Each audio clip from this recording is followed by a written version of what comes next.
بسم اللہ الرحمن الرحیم۔ ناظرین السلام علیکم۔ جیسا کہ پچھلی مرتبہ سرکار غریب نواز کا سرکار دو عالم صلی اللہ علیہ وسلم کی بارگاہ میں پیش ہونا اور سلام کا جواب آنا اور سرکار غریب نواز کو ہندوستان آنے کا حکم ہونا، یہ سارے واقعات مدینہ منورہ میں سرکار دو عالم کے روزے پر گزر رہے تھے۔ اسی وقت ہندوستان میں اجمیر کے تارا گڑھ پر پرتھوی راج چوہان کی ماں نجوم کے زور سے، نجوم کے گولے پر یہ دیکھ رہی تھی کہ ہندوستان میں کسی بزرگ کے آنے کا حکم ہو رہا ہے مدینے سے، کیونکہ وہ روزانہ اپنی بیٹی کی حکومت کی چاروں طرف دیکھتی تھی کہ کہیں کسی طرف سے کوئی حملہ تو نہیں ہو رہا ہے، یا کوئی شڑینتر تو نہیں ہو رہا ہے، کوئی بغاوت تو نہیں ہو رہی ہے۔ تو ہر بارڈر کی طرف وہ نظر گھما کر کے دیکھتی تھی۔ اس کی یہی ڈیوٹی تھی کہ میرے بیٹے کی سلطنت میں، حکومت میں کہیں سے کوئی بغاوت تو نہیں ہو رہی ہے، کہیں سے کوئی حملہ تو نہیں ہو رہا ہے، وہ روز دیکھتی تھی۔ جس دن یہ واقعہ گزر رہا تھا اس دن بھی اس نے یہ واقعہ دیکھا تو اس کو بڑی بےتابی ہوئی، اور اس نے اپنے بیٹے کو بلایا اور بلا کر کہا کہ تیری حکومت میں، سلطنت میں ایک ترک جادوگر آئے گا، کیونکہ یہاں جادو کا زمانہ تھا، جادو کی پیروی کرتے تھے، جادو کو مانتے تھے، ولایت کو، روحانیت کو نہیں مانتے تھے، معلوم بھی نہیں تھا ان لوگوں کو۔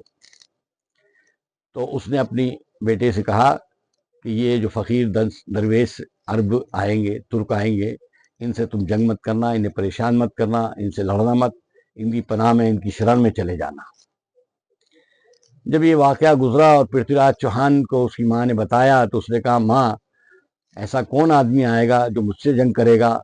میری حکومت اجمیر سے دلی تک سب سے بڑی ہے، آنکھ بند کر کے تیر چلاتا ہوں، جے پال جوگی جادوگر میرے پاس ہے جو سونے کی لنکا یہاں بیٹھے بیٹھے گرا دیتا انگلی پھیر کر، شادی دیو مہادیو میرے پاس دیو ہیں جو آگ کے گولے اگلتے ہیں، پتھروں کو پھونک سے اڑا دیتے ہیں۔ ایسا کون آدمی آئے گا؟ کہ نہیں بیٹا، تو اس کی پناہ میں، شرن میں چلے جانا، اس سے جنگ مت کرنا۔ اچھا تو ماں اسے پہچانیں گے کیسے؟ اس کی تصویر بنا دو۔ تو اس کی ماں نے چمڑے کے اوپر کوئلے سے ایک تصویر بنائی جس کے اندر ترکی ٹوپی، اس پہ امامہ، داڑھی اور عربی چوگا بنا کر کے اس شکل کا فوٹو دیا۔ اس نے اس کی نقلیں بنا کر کے کئی جگہ بارڈر پر، سرحدوں پر بھیج دی۔ اب چونکہ اس کو بڑا غصہ آیا تو وہ یہ کرتا تھا کہ جو عرب لوگ پہلے ملبار دیپ، جو آج کے زمانے مالدیپ کہتے ہیں، وہاں پر لوگ عرب گھوڑے بیچنے آتے تھے۔ عربی نسل کے گھوڑے اچھے ہوتے تھے، لہٰذا وہ یہاں ہندوستان بیچنے آتے تھے، یہاں کے راجہ مہاراجہ اس کو جلدی خریدتے تھے۔ تو یہ پرتھوی راج کے آدمی جاتے تھے اور ان سے کہتے تھے کہ وہ جو ہے تمہارے کو ہمارا راجہ اچھے پیسے دے گا، اچھی قیمت دے گا، لہٰذا تم ہمارے ساتھ چلو اور وہاں ہمارے راجہ کو گھوڑے بیچنا۔ تو وہ یہاں لے آتا تھا، اور اسی دور میں کاروباری لحاظ سے بھی مالبار دیپ، کیرلا اور گجرات میں عرب کے لوگ آتے رہتے تھے۔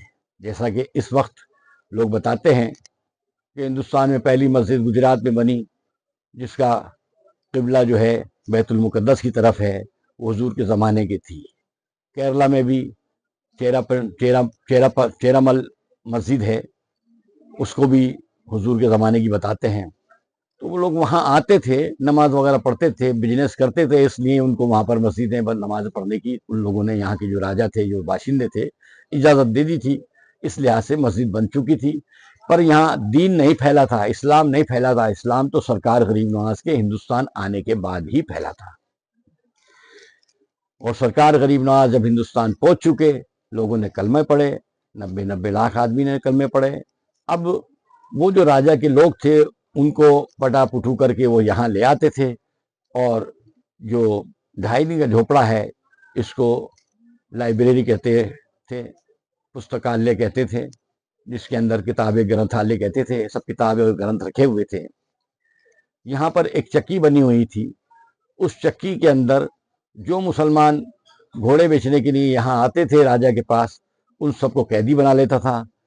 ہر مسلمان کو ایک کو چکی میں پیس کر کے اس کے خون کا ٹیکا لگا کر پھر کھانا کھایا کرتا تھا، کیونکہ اس کو بہت جلال، بہت غصہ تھا کہ میری حکومت میں کوئی ایسا عرب آئے گا یا ایسے مسلمان آئیں گے جو میری حکومت اور سلطنت کو ختم کر دیں گے۔ اس خار میں، دشمناگی کے اندر مسلمانوں کو پٹا پٹھو کو بلواتا تھا، اور ہر روز ایک مسلمان کا قتل کرتا، چکی میں پیس کر اس کا خون کا ٹیکا لگاتا پھر کھانا کھاتا. یہ واقعات ہوتے تھے.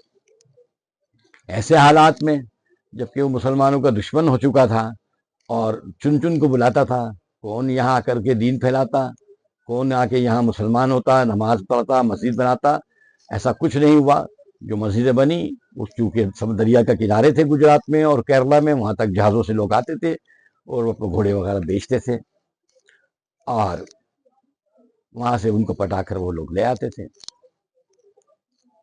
سرکار غریب نواز کے یہاں ہندوستان پہنچنے میں 12، 13، 14 سال تک کا حوالہ ملتا ہے کہ آپ کو یہاں آنے میں اتنے سال لگے. کچھ لوگ کہتے ہیں کہ سرکار غریب نواز نے ملتان میں سنسکرت سیکھی تاکہ یہاں کے لوگوں سے بات چیت کریں اور وہاں 5 سال رکے. چلو بات یہ مان لیتے 5 سال وہاں رکے تو یہاں پہنچنے 12، 13 سال تو لگ ہی گئے. جبکہ ایسا نہیں ہے کہ اگر سرکار غریب نواز سنسکرت پڑھ کر یہاں آتے تو یہاں صرف سنسکرت تھوڑی بولی جاتی تھی. یہاں گجراتی، مراٹھی، پنجابی، سمجھے، گجراتی، بنگالی، کئی 27 لینگویج بھاشائیں بولی جاتی تھی. تو جو لوگ آپ کے پاس آتے تھے ان کی لینگویج، ان کی بھاشا سمجھتے تھے تبھی تو ان کو جواب دیتے تھے. یہی تو روحانیت تھی. پھر روحانیت کیا رہی کہ اگر سنسکرت پڑھ کر کے آئے تو روحانیت سے تو آپ نے یہاں دین پھیلایا، روحانیت سے آپ نے لوگوں کو اپنے پاس بلایا. سرکار غریب نواز کے پاس گجراتی آج بھی گجراتی میں دعا کرتا ہے، اس کی دعا قبول ہوتی ہے. ملواری ملواری میں کرتا ہے، کنڑ کنڑ میں کرتا ہے، بنگالی بنگالی میں کرتا ہے. انہی لینگویجوں میں جو وہ بھاشا پنجابی پنجابی میں کرتا ہے، انہی لینگویجوں میں، انہی بھاشاؤں میں، انہی زبانوں میں وہ دعائیں کرتے جو ان کی ہیں. اور سرکار غریب نواز کے بارگاہ میں ان کی دعائیں قبول اور مقبول ہوتی ہیں. سرکار غریب نواز کی حیات سے لے کر کے 850، 900 سال ہو گئے ہیں. آج تک ہر آدمی اپنی زبان میں دعا کرتا ہے، اس کی دعا قبول اور مقبول ہوتی ہے. سرکار غریب نواز جب حیات تھے تو اس وقت تو یہاں پر جو مجمع جمع ہوتے تھے، جو لوگ ملنے آتے تھے، ان سب کے تو اپنے سوالات ہوں گے نا. تو اگر سنسکرت سیکھ لی تو گجراتی کو کیسے جواب دیں گے، پنجابی کو کیسے دیں گے، بنگالی کو کیسے دیں گے؟ تو ایسا نہیں ہے. سرکار غریب نواز کو سرکار دو عالم صلی اللہ علیہ وسلم نے اپنا نائب بنا کر بھیجایا ہے اور ان کا نائب وہی قوت رکھتا ہے جو حضور سرکار دو عالم صلی اللہ علیہ وسلم کی ہے کہ وہ جانوروں سے بات کرتے تھے.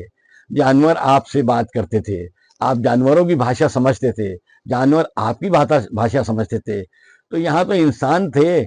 سرکار غریب نواز کو سرکار دو عالم صلی اللہ علیہ وسلم نے اپنا نائب بنایا تو وہ ساری قوت روحانیت تو آئی ہوگی کہ ان کی بھاشائیں، ان کی لینگویج، ان کی زبان سب سمجھتے ہوں گے، جبھی تو ان کے جواب دیتے ہوں گے. ایسا نہیں ہے کہ لوگ کہتے ہیں وہاں پڑھ کر آئے اور پھر گجراتی کہاں پڑھنے گئے تھے، ملواری کہاں پڑھنے گئے تھے، پنجابی کہاں پڑھی، بنگالی کہاں پڑھی. ایسا کچھ نہیں ہے. روحانیت سے سرکار غریب نواز ان کی باتوں کو سمجھتے تھے اور ان کا جواب دیتے تھے.